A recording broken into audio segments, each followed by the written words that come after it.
హ్యావ్యూర్స్ త్రివిక్రమ్ శ్రీనివాస్, అదేవిధంగా మన మహేష్ బాబు గుంటూరు కారం సినిమా ఫస్ట్ డే రోజు మిక్స్డ్ టాక్, తర్వాత ఫ్లాప్ టాక్ ఇళ్ళలో వచ్చిన 3 రోజుల కలెక్షన్స్ 164 కోట్లు అని చెప్పేసి సినిమా యూనిట్ బయటకు ఇచ్చిన స్టిల్ చాలామంది ఆ సినిమాని యావరేజ్ అని కొంతమంది, హిట్ అని కొంతమంది అంటారు, సూపర్ హిట్ అని ఎవరు అంటలా, ఫ్లాప్ అని మరి కొంతమంది అంటారు. ఇటువంటి మూమెంట్లో మన మహేష్ బాబు ఇంట్లో సంక్రాంతి సెలబ్రేషన్ జరిగింది. వాస్తవానికి మహేష్ బాబు సంక్రాంతి సెలబ్రేషన్స్ పార్టీ ఇస్తున్నాడు, గుంటూరు కారం సినిమా యూనిట్ని పిలిచాడు. ఫస్ట్ ఎవరు ఉంటారండి? త్రివిక్రమ్ శ్రీనివాస్ ఉండాలి. అసలు అందులో ఎక్కడ త్రివిక్రమ్ శ్రీనివాస్ కనపడలే. దిల్ రాజు ఫ్యామిలీ కనపడ్డారు, మహేష్ బాబు ఫ్యామిలీ కనపడ్డారు, Meenakshi Chaudhary second heroine, Sreeleela first heroine, వీళ్ళు కనపడ్డారు.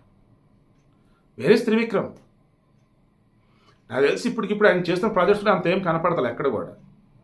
మరి అటువంటి ఫ్రీగానే ఉండుంటాడు. అంటే త్రివిక్రమ్ శ్రీనివాస్ని పిలిచినా రాలేదా? ఖచ్చితంగా మహేష్ బాబు పిలిస్తే రాకుండా ఎట్లా ఉంటాడు? వస్తాడు. అంటే మహేష్ బాబు పిలవలేదా? Question mark. అంటే ఇండైరెక్ట్గా మహేష్ బాబు ఒప్పేసుకున్నాడా సినిమాకి మిక్స్డ్ టాక్ రావడానికి కారణం త్రివిక్రమ్ శ్రీనివాసే? త్రివిక్రమ్ శ్రీనివాస్ మహేష్ బాబు లాంటి స్టార్ హీరోని పెడుతూ ఎప్పుడో ఓల్డ్ స్టోరీ తీసుకొచ్చి పెట్టాడు అని చెప్పేసి మహేష్ బాబు అనుకున్నాడా అంటే నాకైతే గట్టిగా అనిపిస్తుంది. ఏమనంటే మహేష్ బాబు అవునన్నా కాదని చాలా కమర్షియల్ తను, అండ్ ఎక్కడ ఎటువంటి విషయాలు జోక్యం చేసుకోడు, పద్ధతిగా ఉంటాడు, అండ్ చాలా ప్రాక్టికల్గా ఉంటాడు. ఇటువంటి ఊట్లో నాకు అనిపిస్తుంది మేబీ ఇక భవిష్యత్తులో త్రివిక్రమ్ శ్రీనివాస్తో మహేష్ బాబు సినిమాలు తీయకపోవచ్చు. ఈ గుంటూరు కారమే చివరి సినిమా అవ్వచ్చు. ఎందుకంటే గతంలో ఇలాగే అతను గుణశేఖర్కి కూడా సినిమాలు ఇచ్చేవాడు నమ్మి. ఏమైంది? ఒక్కడు సూపర్ డబ్బు హిట్, తర్వాత అర్జున్ సొంత డబ్బుతో పెట్టారు, కష్టం అయిపోయింది. ఆ తర్వాత మరలా నమ్మి ఏదో ఉందబ్బా తీశారు, డిఫరెంట్గా ఉండేది ఆ కాన్సెప్ట్, ఓ పిల్లలో సమ్ త్రిషాతో ఆ సినిమా కూడా పోయింది, ఆ సినిమా కూడా పోయింది. ఇక దాంతో గుణశేఖర్ కూడా దూరం పెట్టేశాడు. ఇప్పుడు అతడు సూపర్ హిట్, బట్ కమర్షియల్గా అందుకున్నంత డబ్బులు రాలే. కలేజా సినిమా బాగుండేది, బట్ సినిమా పోయింది.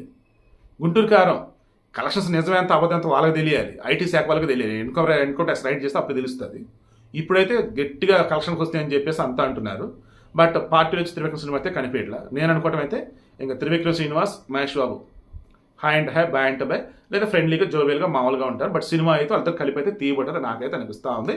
And happy Sankranti big celebration అని చెప్పేసి మన మహేష్ బాబు పార్టీ నేమ్ పెట్టి పిక్స్ అవన్నీ పెట్టినా ఇది కేవలం ఏదో viewers purpose, audience purpose, cine lovers purpose అనిపిస్తుంది తప్ప హార్ట్ఫుల్గా ఆయన ఇచ్చిన ఫంక్షన్ నాకైతే అనిపించదు. ఒకవేళ అలాంటిది అయినట్టయితే ఖచ్చితంగా త్రివిక్రమ్ శ్రీనివాస్ వచ్చి ఉండేవాడు. సో త్రివిక్రమ్ శ్రీనివాస్ని మీరు చెప్పండి, వీళ్ళు మిస్ చేశారా, ఆయన మిస్ అయ్యాడా? వీళ్ళు మిస్ చేయటం అంటే పిలవకుండా ఉండటం, ఆయన మిస్ అవ్వటం అంటే అందరూ నాదే తప్పని అంటున్నారు, మళ్ళీ నేను వచ్చి మీ ఫోటోలతో పాటు ఉండి మళ్ళీ నెగిటివ్ టాకు ఇవన్నీ వద్దులేండి అని ఆయన ఏదైనా చెప్పు ఉండాలి. ఈ రెండిట్లో ఏది నిజమై ఉండవచ్చు. మీకేమనిపిస్తే కింద కామెంట్లో తెలియచేయండి.